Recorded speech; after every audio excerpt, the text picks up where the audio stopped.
Hello बच्चों, तो आप प्रश्न को देखते हैं। घोड़े को 40 मीटर × 36 मीटर के आयताकार मैदान के कोने में 14 मीटर लंबी रस्सी द्वारा घास चरने के लिए बांधा गया है।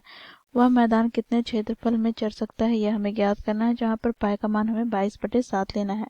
तो दिए गए प्रश्न की मुख्य अवधारणा की बात करें तो बच्चों यहाँ पर हम देखेंगे वृत्त का क्षेत्रफल याद करने का सूत्र होता है πr², जहाँ पर r क्या है, वृत्त की त्रिज्या। इसी प्रकार बच्चों देखो यहाँ पर आयत का क्षेत्रफल ज्ञात करने का सूत्र होता है लंबाई गुनी चौड़ाई, अर्थात L गुनी P।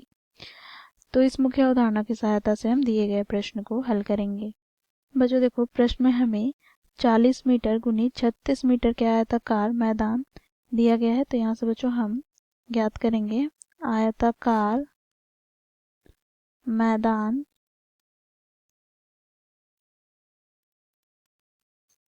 का क्षेत्रफल बराबर क्या हो जाएगा। तो बच्चों इसकी विमाओं का गुणनफल, अर्थात बच्चों लंबाई यहाँ पर दिया गया है 40 मीटर गुना क्या हो जाएगा 36 मीटर। तो बच्चों इसे हम गुना कर लेंगे तो 4 छक 24 का 4 हाथ में 2, चरतिया 12 और 2 14, तो 144 और यहाँ पे शून्य, अर्थात 1440 मीटर स्क्वायर हमें आयताकार मैदान का क्षेत्रफल प्राप्त हुआ। बच्चों इस आयताकार मैदान के एक कोने पे घोड़े को बांधा गया है 14 मीटर लंबी रस्सी द्वारा, ठीक है। तो यहाँ से बच्चों देखो ये जो रस्सी की लंबाई होगी वो क्या होगी, वृत्त की त्रिज्या, क्योंकि बच्चों देखो ये अगर आयताकार मैदान है और यहाँ पर देखो इस कोने पर यदि हम घोड़े को बांधते हैं 14 मीटर लंबी रस्सी द्वारा, तो बच्चों देखो ये जो घोड़ा यहाँ पर है वो कहाँ कहाँ तक चढ़ सकता है। तो देखो यहाँ से यहाँ तक जाएगा, फिर यहाँ से बच्चों देखो यहाँ तक आ सकता। तो ये जो क्षेत्रफल है वो मैदान के कितने भाग पर चढ़ सकता है ये हमें ज्ञात करना है। तो बच्चों देखो यहाँ पर हम ज्ञात करेंगे वृत्त के 1/4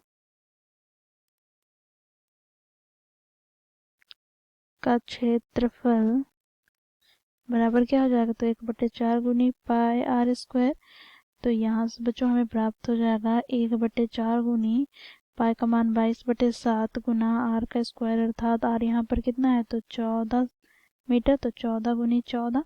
तो यहाँ से बच्चों देखो 7 दूनी 14, 2 से हम विभाजित करते हैं 2 बार में, तो 2 7 14। तो यहाँ से हमें प्राप्त हो जाएगा 154 मीटर स्क्वायर, ठीक है।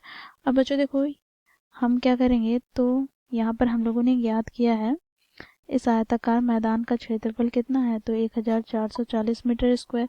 अब बच्चों देखो हम यहाँ पर ज्ञात करेंगे क्या, तो घोड़ा द्वारा मैदान के कितने भाग क्षेत्रफल में वह चरा, उस क्षेत्र का क्षेत्रफल। तो यहाँ पर हम लिखेंगे इसलिए घोड़े द्वारा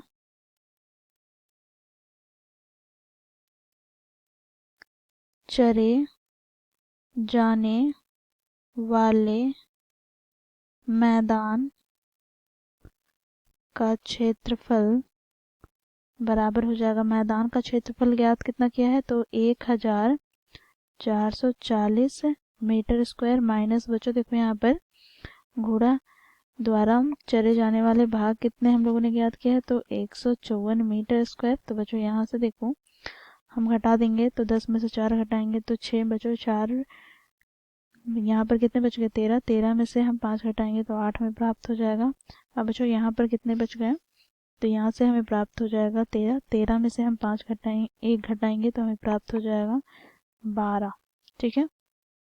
तो 1286 मीटर स्क्वायर हमें क्षेत्रफल प्राप्त हो गया। तो ये हो जाएगा बच्चों हमारा दिए गए प्रश्न का उत्तर। तो इस प्रकार मुख्य अवधारणा की सहायता से दिए गए प्रश्न को हल किया। आशा करती हूँ आप लोगों को यह प्रश्न समझ में आया होगा। धन्यवाद।